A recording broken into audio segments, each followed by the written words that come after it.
సోనియా గాంధీ పుట్టినరోజే మహాలక్ష్మి పథకం ద్వారా ఈరోజు ఆర్టీసీ బస్సులలో ఉచితంగా అక్క చెల్లెళ్ళు ఎక్కడికి వెళ్ళాలన్నా బస్సులు కిరాయి లేకుండా దాదాపు 10,000 కోట్ల చిల్లర దాటిపోయింది. అలా ఖర్చు పెట్టి అక్క చెల్లెళ్ళకు ఉచిత బస్సుతో మొదలు పెట్టుకొని ఇందిరమ్మ ఇండ్లు మనం ఎప్పుడో చూసినాం. అప్పుడు ఇందిరాగాంధీ, ఆ తర్వాత రాజశేఖర రెడ్డి గారి తర్వాత ఇవాళ రేవంత్ రెడ్డి గారి నాయకత్వంలో ఒక్కొక్క ఊర్లో పోతుంటే 5 లక్షలతోని ఇండ్లు. భారతదేశంలో ఏ రాష్ట్రంలో కూడా పేదవానికి ఇల్లు కడితే 5 లక్షలు ఇయ్యరు, కానీ మన రాష్ట్రంలో 5 లక్షలు. ఇంకా ఆయన ఒక 50,000 లక్ష రూపాయలు వేసుకొని బ్రహ్మాండంగా ఊరుకో 40-50 ఇండ్లు కట్టుకున్నాం. ఇకపోతే ముఖ్యమైనది పేదవానికి 2 పూటల కడుపు నిండా అన్నం తినాలంటే ఏం కావాలి? రేషన్ కార్డు కావాలి. 10 ఏళ్లలో రేషన్ కార్డు ఇచ్చిండా కేసీఆర్?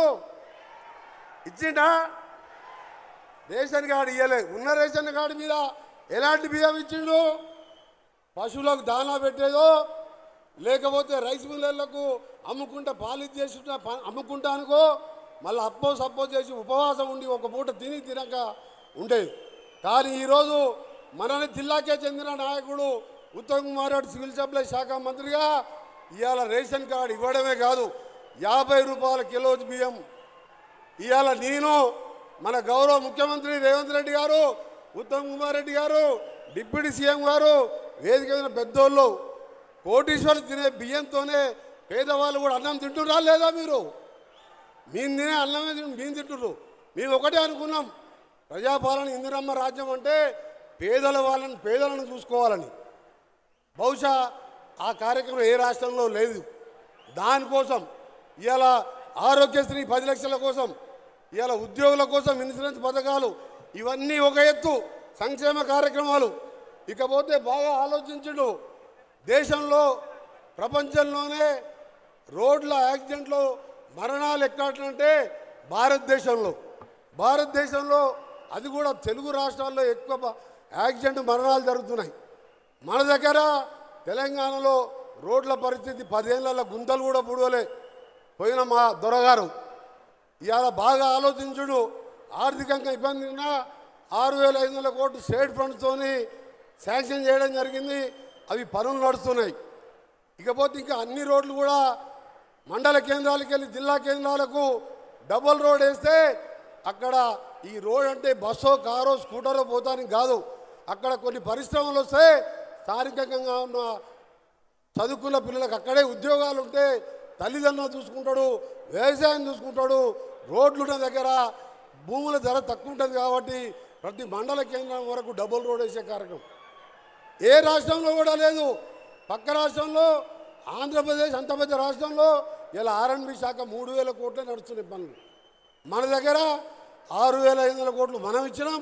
ఇలా హ్యామ్ పథకం ద్వారా మరొక 13,000 కోట్లు మా డిపార్ట్మెంటు, 7,000 కోట్లు మన సీతక్క డిపార్ట్మెంట్తో, ఇంకా కేంద్రం దగ్గర ముఖ్యమంత్రి గారు నేను ఎంపీగా ఉన్న అనుభవంతో పాటు ముఖ్యమంత్రి గారు ప్రతిసారి ఢిల్లీకి వెళ్ళినప్పుడు ఇలా హైదరాబాద్ విజయవాడ 10,400 కోట్లతో టెండర్లు పిలిచే కార్యక్రమం 6 లేన్గా, అలాగే ఇక్కడి నుంచి కనగల్ నుంచి పక్క నుంచే గుర్రంపూడికి వెళ్ళి 3 కిలోమీటర్ల DPR తయారు చేసినాం. అక్కడికి వెళ్ళే గ్రీన్ఫీల్డ్ హైవే బందర్ వరకు వయా అమరావతి మీదుగా దాని పక్క నుంచే బుల్లెట్ ట్రైన్ కూడా DPR కూడా తయారు చేయడం జరిగింది. అక్కడ చూస్తే బెంగళూరుకు గ్రీన్ఫీల్డ్ హైవే దాదాపు ఈ రాష్ట్రంలో నేషనల్ హైవేస్ మన ఫండ్స్ అన్ని కలిపితే 78,000 కోట్ల రూపాయలతోని రోడ్లు వేస్తున్నాం. ఈ రోడ్లతో ఇది ఒకటే చెప్తున్నాం, ఇంటికి వెళ్తే క్షేమంగా ఇంటికి రావాలి. ఒక ఆయన ఉద్యోగం పోతాడు, ఒక ఆయన షాప్లకు పోతాడు, ఒక ఆయన ఆఫీస్ పోతుంటాడు.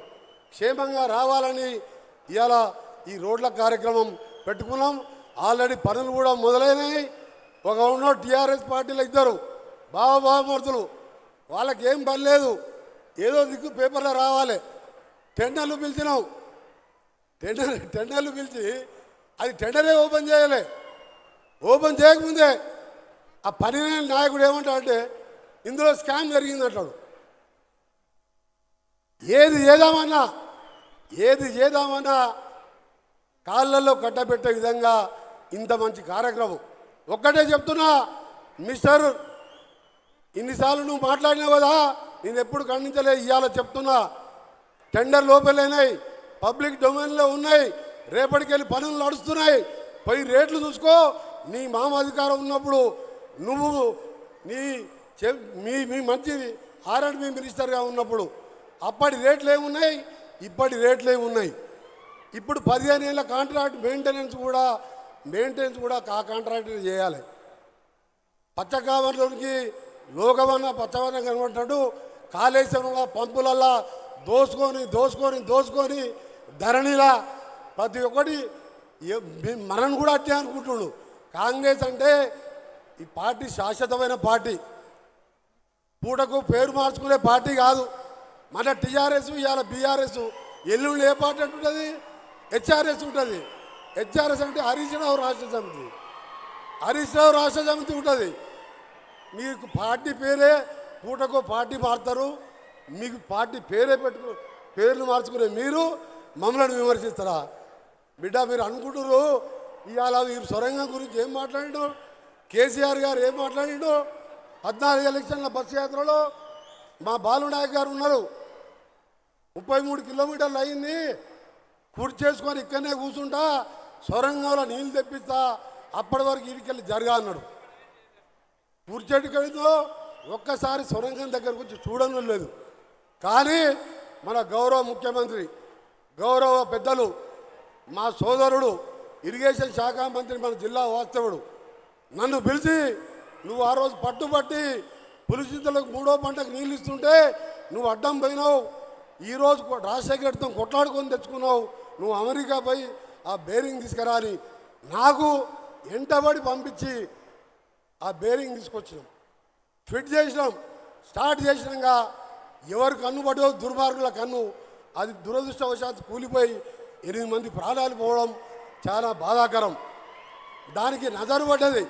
ఆ నజరు మామూలు నజరు కాదు, ఈ దొంగల నజరు పడ్డది. అది కంప్లీట్ అయితే ఎక్కడ పేరు వస్తుందో, కాంగ్రెస్ పార్టీకి పేరు వస్తుంది, రేవంత్ రెడ్డికి పేరు వస్తుంది, ఉత్తమ్ కుమార్ రెడ్డి గారికి పేరు వస్తుంది, కోమటిరెడ్డికి పేరు వస్తుంది. అన్నిటికంటే ఎక్కువ నల్గొండ జిల్లా ప్రజలకు ఫ్లోరైడ్ పోతే వాళ్ళ కడుపు మంచిగా ఉండదు. 10 ఏళ్ళల్లో 6,000 కోట్లు ఖర్చు పెట్టావు.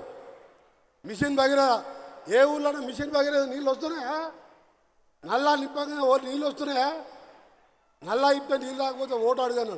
సిగ్గు లేకుండా ఊళ్ళలో తిరుగుతుంది. ఇంకా మీ అందరికీ చెప్తున్నా, 2028 ఆగస్టు నాటికి ప్రపంచంలోనే పొడవైన సొరంగం గౌరవ ముఖ్యమంత్రి గారి చేతుల మీదుగా నీళ్లు పోపించి నల్గొండ జిల్లాలో 4 లక్షల ఎకరాలకు ప్రతి ఎకరానికి సాగునీరు.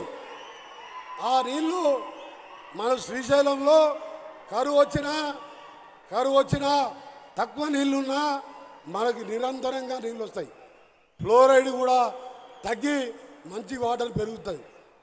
ఇకపోతే చివరిగా మనకు మూసీ కంపు ఉన్నదా లేదా? సపోర్ట్ చేయాలి. వీరే అసలు పాయింట్ ఇది. మూసీతో మనం బాధపడుతున్నామా? ఇక్కడ ఉన్నారు నార్కెట్పల్లి వాళ్ళు, నల్గొండ వాళ్ళు. మూసీతోని మనకు ఫ్లోరైడ్ కింద, పైన హైదరాబాద్ డ్రైనేజు, పండుకునే పరిస్థితి లేదు, లంగ్స్ ఖరాబ్, క్యాన్సర్ రోగాలు. దానికోసం మనం అడగలే, దేవుని ఏం భక్తం వరాలు ఏమని.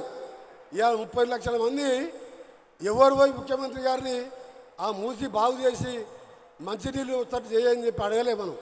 కానీ ఇవాళ పట్టుబట్టి మూసి ప్రక్షాళన చేపట్టి ఇవాళ పనులు చేపడితే దానికి కూడా కుళ్ళే.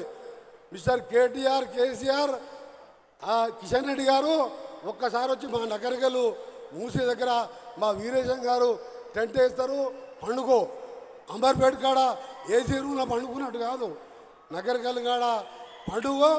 ఇంత దోవలు ఉంటాయి, ఈగలు. ఇవన్నీ చేస్తున్నాం. మీ అందరికీ చివరగా ఒకటే చెప్తున్నా, మన నాయకుడు ఇంకా ఉత్తమ్ కుమార్ రెడ్డి గారు, భట్టి గారు మాట్లాడిన తర్వాత మన గౌరవ నాయకులు మాట్లాడతారు. నేను ఒకటే, మనకు తప్పకుండా నల్గొండ అంటే ఏది? పోరాటాల జిల్లా. పోరాటం అంటే నల్లగొండ, చాకలి ఐలమ్మ, మల్లు స్వరాజ్యం, రావి నారాయణ రెడ్డి, ఆఖరి కొండా లక్ష్మణ్ బాబూజీ, మళ్ళా పక్కకే ఉన్న ఇక్కడ విగ్రహం పెట్టుకున్నాం. శ్రీకాంతాచారి మన్నడి మణిదశం స్వాతంత్ర సమర యోధంకి వెళ్ళి నేటి వరకు నేను కూడా ఆ ఉద్యమంలో ఉండి కాంగ్రెస్ గవర్నమెంట్ ఉన్న కిరణ్ కుమార్ రెడ్డి 3 ఏళ్లలో 3 రూపాయలు ఇవ్వలే. 10 ఏళ్ళు తెలంగాణ కూడా కొట్లాడితే కేసీఆర్ 10 రూపాయలు కాదు కదా అపాయింట్మెంట్ ఇవ్వలే నాకు. అందుకనే మా గౌరవ ముఖ్యమంత్రి గారిని నా రిక్వెస్ట్, ఇది పోరాటాల గడ్డ, జిల్లా కేంద్రం. లక్ష్మణ్ బాబూజీ మంత్రి పదవి మనం తీసుకోలే. 94 ఏళ్ళ వయసులో దీక్ష చేసి ఢిల్లీలో. నా పరిస్థితి కూడా అదే ఉన్నది కాబట్టి మా జిల్లాకి నా కాన్స్టిట్యూన్సీకి ఉత్తమ్ కుమార్ రెడ్డి గారు క్యాప్టెన్ అసలు నన్ను అడగనిక్కలేవు కదా.